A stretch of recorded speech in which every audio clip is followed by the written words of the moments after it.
হাবিবার মনে হয় লেখাপড়া বন্ধ হয়ে গেল। পঞ্চম শ্রেণী পাশ করেছে। তার বাবা মারা গেছে লিভারের অসুখে। অনেকটা বিনা চিকিৎসায় মারা যান তিনি। কারণ তিনি চিকিৎসকের কাছে যেতে খুব ভয় পেতেন। যদিও তাকে হাসপাতালে ভর্তি করানো হয়, এই ভয়ে ঢাকা মিটফোর্ড হাসপাতালে আউটডোরে ডাক্তার দেখানোর পর ওষুধ নিয়ে বাড়িতে চলে আসেন। কয়েক মাস কষ্ট ভোগ করে মারা যায়। ওদের পরিবারের হাল ধরার মতো উপযুক্ত কেউ ছিল না। বড় দুই ভাই যদিও সপ্তম অষ্টম শ্রেণীতে পড়তো, আর ছোট ভাইগুলো 3, 5 ও 7 বছর। হাবিবার মাও যুবতী, কী করবে ভেবে পাচ্ছিল না। হাবিবার বড় বোন সুফিয়ারও বিয়ে হয়ে গেল 10 বছর বয়সে। তাদের মামা পরিবারের সকল দেখাশোনা করেন, অভিভাবকের দায়িত্ব পালন করেন। তাদের নানা বাড়ি ও দাদা বাড়ি একই পাড়ায়। তাদের বড় মামা সরকারি চাকরি করেন। যদিও হাবিবার বাবার জমি ছিল অনেক, এক কথায় গৃহস্থালী বাড়ি যাকে বলে। বছরের চাল শুধু নিজেদের ক্ষেতের, আর বাকি সব কিনতে হতো। তাদের মা সবজি চাষ করাতো লোকজনকে দিয়ে, নিজেরা খেয়ে বাকিগুলো বাজারে বিক্রি করত। কয়েক বছর পর বড় ভাই বিয়ে করে আলাদা সংসার করে। মেজুজন ম্যাট্রিক পাশ করে পাকিস্তানি সেনাবাহিনীতে যোগ দেয়। যদিও তখন পূর্ব পাকিস্তানের মানুষকে এতটা সুযোগ দেওয়া হতো না। হাবিবের ইচ্ছা ছিল একটা স্বাধীন দেশ দেখার। পাকিস্তানিদের শাসন শোষণের শেষ নেই। কয়েক বছরের রাগ ক্ষোভ জমেছে হাবিবেরও মনে। এদিকে হাবিবারও নানান দিক থেকে বিয়ের প্রস্তাব আসতে থাকে। মেয়ে বড় হয়েছে বলে কথা। তারপর তারা হাবিবার বিয়ে দেয় পাশের গ্রামে। সবে মাত্র 13 বছর হলো, কিন্তু বিয়ের পর সাবালিকা হলো। স্বামীও সংসার মাথায় ঢুকেনি। সে শ্বশুরবাড়িতে এসে দাদি শাশুড়ির সাথে ঘুমায়। দাদি শাশুড়ি ও বড় যা বোঝাতে বোঝাতে বছরখানেক পর স্বামীর ঘরে থাকে। গৃহস্থ বাড়ির বউ, তাকে অনেক কাজ করতে হয়।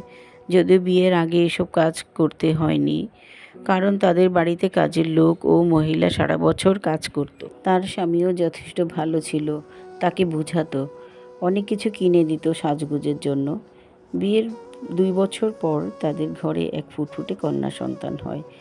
তার নাম রাখা হয় তার বাবার নামের সাথে মিলিয়ে। বাবার নাম আজিম, আর মেয়ের নাম রাখা হয় আরজু। আজিম গৃহস্থালি করেও ব্যবসা করত। বছরখানেক পর দেশের অবস্থা তখন উত্তাল। আজিমেরও দেশকে নিয়ে চিন্তা হতো, কিভাবে দেশ স্বাধীন হবে, আর কতদিন সহ্য করব ওদের যন্ত্রণা শোষণ। আজিম বঙ্গবন্ধু শেখ মুজিবুর রহমানকে অনেক সম্মান করত ও ভালোবাসত। তাই তিনি শেখ সাহেবের একটা ফটো ঘরে টানিয়ে রাখেন। আজিম বাজারে গিয়ে শুনেছে গতকাল মানে 25শে মার্চ রাতে পাকিস্তানি বাহিনী ঘুমন্ত ও নিরস্ত্র মানুষকে হত্যা করছে। কি করবে ভেবে পাচ্ছিল না। এদিকে মুক্তিযুদ্ধে যেতে ভয় করছে, আবার তাদের সাথে যোগাযোগ করব, তারা বলে যে তুমি এখানে থেকে আমাদের খবর জানাবে, আমাদের সাহায্য করবে। এটাও মুক্তিযুদ্ধ। আজিমের বাবা বলেছে, এসবের মধ্যে নাম দেওয়ার দরকার নাই, আমরা সাধারণ মানুষ, আমরা কি করতে পারবো? বউ পোলাপান লইয়া পাশের গ্রামে চইলা যা। সংসারের কাজের পর একবেলা করে খবর জানাইতাম। বাড়ির মহিলাদের শিশুদের নিরাপত্তার জন্য তাদের পাশের গ্রামে আত্মীয়ের বাড়িতে রেখে আসে। আশেপাশের কয়েকজন সন্দেহভাজন লোক ছিল। তারা শুধু আজিমকে জিজ্ঞেস করত, বউ বাচ্চা কোথায় থাকে, তোমার বড় ভাইরা কোথায়? তারপর দেশে বিমান হামলা শুরু হয়। আজিমের বাবার কথায় তাদের বাড়িতে আনতে যায়। আসার পথে বিমান হামলার সময় তারা ধান খেতে লুকিয়ে পড়ে। ভাগ্য তাদের বাঁচিয়ে বাড়িতে আনে। ফসল উঠানোর সময় হয়েছে। তারা ধানের কাজ শেষ করে বাড়িতে আসে। তখন সেপ্টেম্বর মাস চলে। বাড়িতে বাড়িতে মুক্তিযোদ্ধাদের খুঁজছে। একই গ্রামের এক কমান্ডারের বাড়ি মুক্তিযোদ্ধার বাড়ি।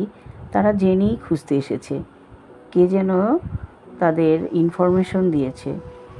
মনটা যেন কেমন করছে। হাবিবা বলল, আপনি পালিয়ে যান দূরে, সবাই তো বাইরে আছে। কিছু দূর যেতেই দেখে পুরো বাড়ি ঘিরে ফেলেছে। পুরুষ কাউকে না পেয়ে মহিলাদের সারি করে দাঁড়া করায় গুলি করবে বলে। কি মনে করে উপরে ফাঁকা গুলি করে আবার চলে যায়। আল্লাহ তাদের আবার বাঁচিয়ে দেন। আজিম শুধু প্রায়ই বলতো, আমি বেশি দিন বাঁচব না। আজিম কোনো কিছু কিনলে বেশি করে কিনতো, আর হাবিবা রাগ করতো, বলতো, আর একটু কম আনলে ভালো হতো না? আজিম হেসে বলতো, আরে যা খাওয়ার খাও, যা পড়ার পড়ো, আমি থাকতেই করো, পরে আফসোস করবে। যাই হোক, একদিন মেয়েকে কোলে নিয়ে বসে ভাত খাচ্ছে, আরজুকে খাওয়াচ্ছে। ঠিক এমন সময় হানাদার বাহিনী বাড়ি ঘেরাও করে আজিমের বাবা, ভাই সবাইকে দাঁড় করায় গুলি করার জন্য। কিন্তু ওয়্যারলেসে কথা বলে। আবার আজিমের বড় ভাইকে বলেন গরুর দড়ি দিয়ে আজিমকে বাঁধতে বলে। ও হ্যাঁ, এর ঘণ্টাখানেক আগে আজিমকে সরে যেতে বলেছিল একজন, তাই সে চলে যাচ্ছিল। কিন্তু আজিমের বাবা জোরে চিৎকার করে বলে, যাইস না, ফিরে আয়, মরলে সবাই একসাথে মরমু। আবার বাবার কথা ফেলতে পারেনি।